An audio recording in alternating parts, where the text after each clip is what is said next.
Xin chào mọi người nha. Hôm nay thì mình đang làm thấy đông anh em lắm. Mình đuổi con thôi, không phải là làm cái gì đâu. Cái này là đào mương, phải nới ra cho nó rộng hơn y ruộng nè. Mong mọi người xem nha. Cảm ơn tất cả mọi người thì xem, mọi người nhớ like ủng hộ cho Siêu Sam TV nha. Hôm nay thì mình cảm ơn mọi người. Chúc mọi người xem vui vẻ và hạnh phúc, tương lai phát triển cho nhau nhé.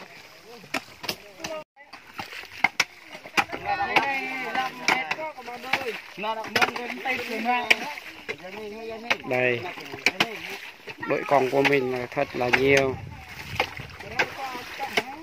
Mong mọi người xem video của mình nhớ bấm like, đăng ký nha.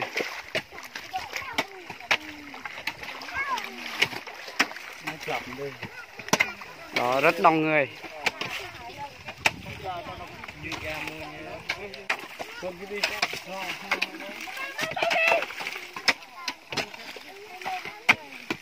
Đồi này rất cao.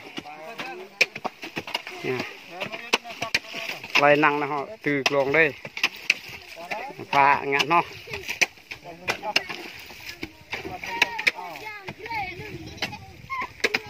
Đây. Chào qua mọi người. Mình TV. Siêu Sam thì cô tôi đi à?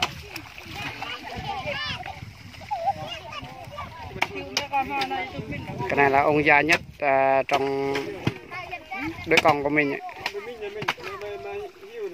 Cái này là chú rẫy này, chú ruộng này.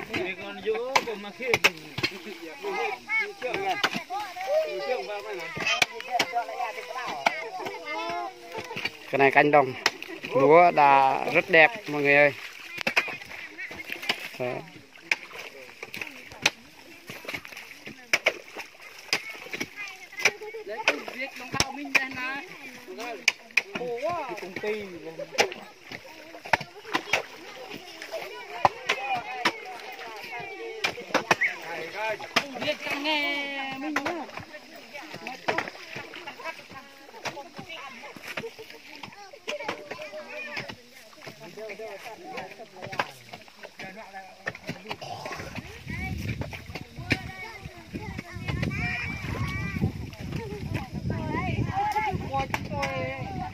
Cái này là hàng ngày của mình làm việc mọi người, mệt nhọc quá. Mong mọi người theo dõi việc của chúng mình nha.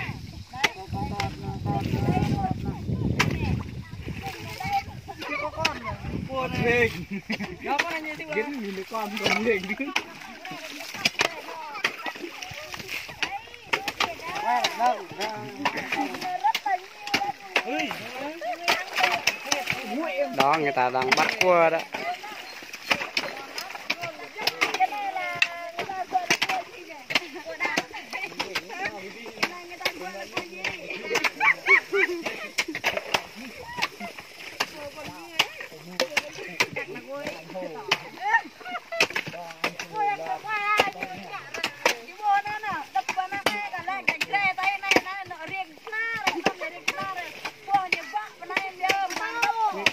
Gọi là cô bà na.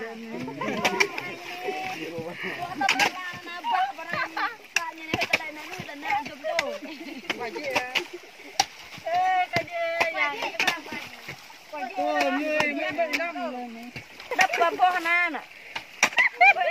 Phải cái trang cái dít premi tha mình. Là cái dít giọt lên nha đây. Cô ở đây mọi người. Cô này ăn rất là ngon á. Cái này ếch nha mọi người nha. Ôi nó căng đấy. Cái đó là cá.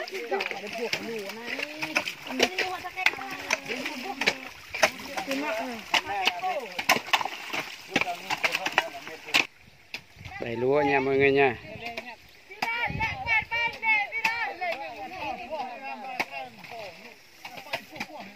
Đây.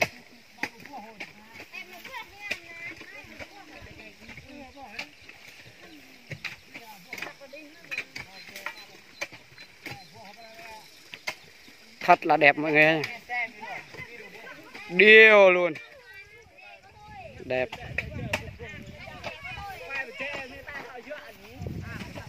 Cái này là cùng là lúa này.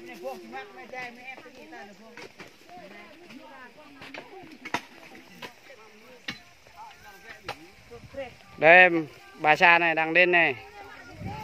Dạ luôn vậy. Đây. Mình có tạo ra đời lên không sao rồi.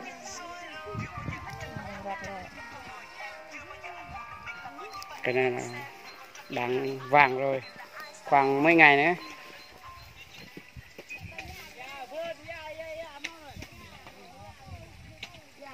Cái này canh đồng rất rộng, canh nó đẹp quá mọi người xem nha. Đây.